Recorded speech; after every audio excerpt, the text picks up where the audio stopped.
Aguasana, el gesto más sencillo para empezar a cuidarse. A mí me la recomendó el pediatra cuando nacieron mis hijos y desde entonces no compro otra.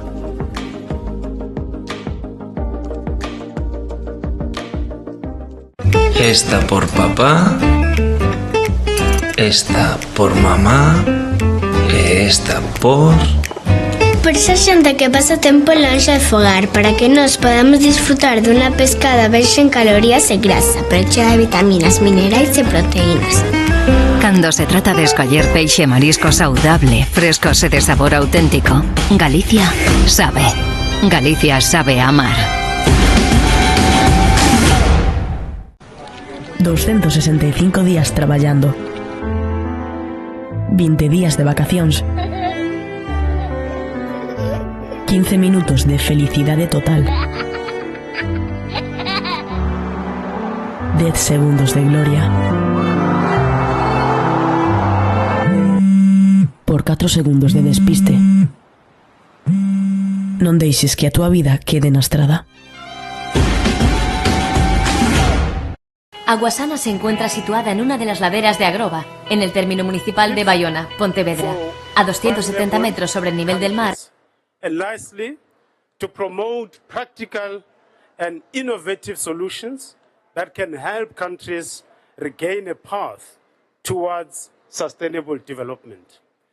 Under its G20 presidency, South Africa is advancing a comprehensive and multi-pronged approach to debt sustainability, including improving the effectiveness on debt restructurings, supporting liquidity-challenged countries, promoting local currency bond market development, advancing debt transparency, and lastly, exploring innovative debt instruments such as debt for nature swaps, state contingent debt instrument, and climate resilient debt clauses where appropriate. We've also prioritized giving debtor countries a stronger voice. For instance, in collaboration with the African Development Bank, we hosted a side event in March that brought together various African borrower countries to directly share their perspective on debt sustainability with G20 stakeholders.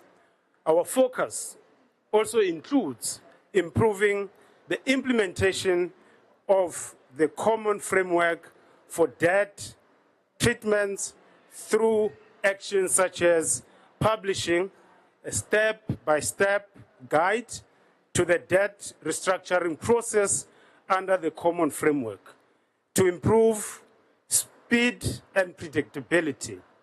This is now available on the G20 website. While these steps are important, much more needs to be done. The esteemed speakers joining us today bring very valuable insight and experience.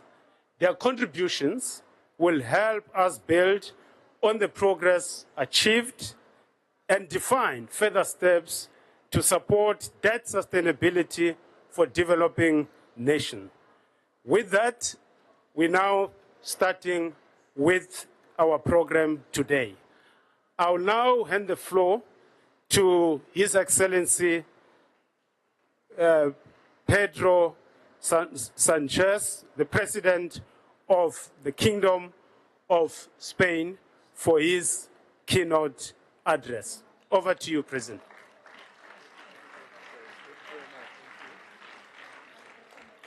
Thank you, ministers. Thank you, authorities. It is truly an honor to participate in this meeting that Spain is co-hosting with South Africa. This event reflects our common determination to work together, find solutions, and promote coordinated action to strengthen global stability and well-being. So let me be clear. International debt architecture needs a profound change. We all agree on that. And more importantly, it needs concrete, effective solutions and foster sustainable development. Debt if poorly managed, can be a trap that perpetuates poverty, weakens institutions, and limits the ability of countries to respond to crisis. But debt, when properly leveraged through innovative mechanisms, can become a driver for investment, resilience, and stability. That is why Spain has moved from words to action, promoting ambitions and realistic proposals here in Seville, and I would like to share them with all of you today. First, as you know, we have launched the Debt Post-Close Alliance. All countries are exposed to threats, but the most vulnerable ones are the least capable of responding when they strike. If we do not act quickly, what begins as a temporary liquidity problem can spiral into a lasting debt crisis, costlier and harder to resolve, both for debtor countries and for creditors. Suspension clauses are designed to avoid that scenario. They temporarily pause debt service payments in the event of severe disruptions, freeing up resources to protect the population, rebuild infrastructure, and safeguard the social and economic fabric. These clauses already exist, and they work, but their use remains limited, inconsistent, and fragmented. That is why Spain has promoted the creation of an alliance that brings together debtor countries, creditors, multilateral banks, the private sector, and the credit rating agencies with a clear goal: to make these clauses more consistent and to encourage their regular inclusion in both public and private loan agreements. So I'm pleased to announce that the alliance already has the backing of key partners such as France, the UK, Canada, Barbados, as well as institutions like the Inter-American Development Bank, the Asian Development Bank, the African Development Bank, CAF, and the European Investment Bank. So I'm really grateful for that support. We are pioneers and champions, but to truly succeed, we need to rally others. Our initiative needs to be global, inclusive, and ambitious, and that is why we invite all of you to join us. Second, Spain has launched an initiative to promote, as you know, debt for sustainable development swaps. This is a powerful instrument to tackle two challenges at once. First, easing debt burdens, and second, redirecting resources towards investments in climate action, sustainable infrastructure, health, education, and so on and so forth. In short, to help advance the sustainable development goals. So we know debt swaps work, but their application is complex and often lacks coherence and scale. That is why we will establish a global debt swap hub within the World Bank. This hub will serve as a platform for sharing experiences, generating knowledge, building technical capacity. It will help create common approaches to swaps, support their design, implementation, and to promote their adoption by both official and private creditors. And we know that we need to go further.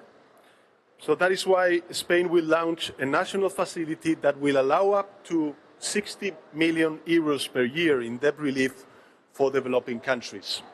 Those resources will be reinvested directly and transparently in sustainable development programs, because we believe this is the way forward: practical, measurable, and transformative solutions. But we know this is not enough.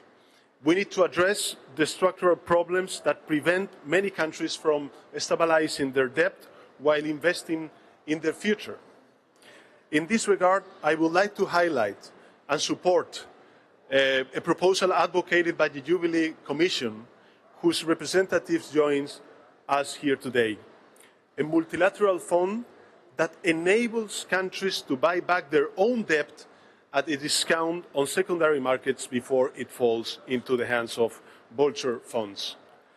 This idea makes perfect sense. In times of crisis, the sovereign debt of vulnerable countries is sold at significant discounts.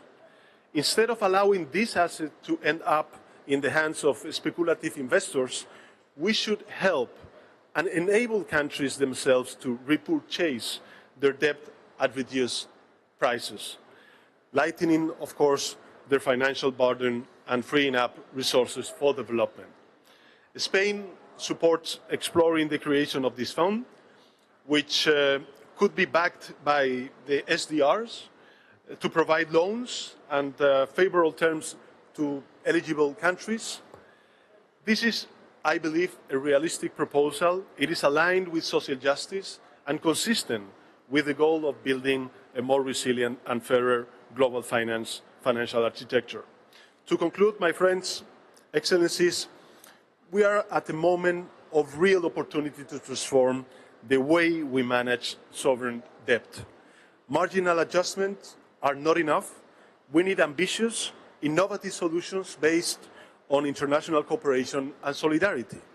And my country, Spain, is fully committed to this process, and we bring to concrete proposals to strengthen partnerships and to work side by side with countries like South Africa under your current G20 presidency, so that debt can finally stop being an obstacle and become a tool for development and human dignity.